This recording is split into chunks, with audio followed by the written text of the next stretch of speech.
ప్రభు తను అప్పగించబడిన రాత్రి ఒక రొట్టెను పట్టుకుని, ఇది మీ కొరకై ఇవ్వబడిన శరీరము,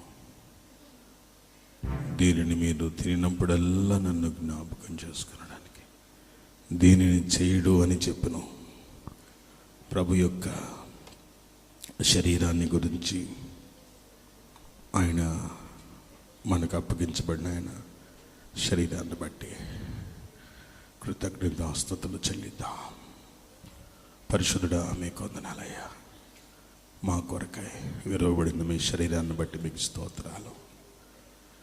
మీరు ఆశీర్వదించి మా కొరకై వడ్డించమని యేసుక్రీస్తులో ప్రార్థన చేసి వేడుకుంటున్నాం తండ్రి. దైవ సేవకురాలు ముందుకు వస్తుండగా దయచేసి అలాగే మోకరించిన వారు ఒక్కొక్కరు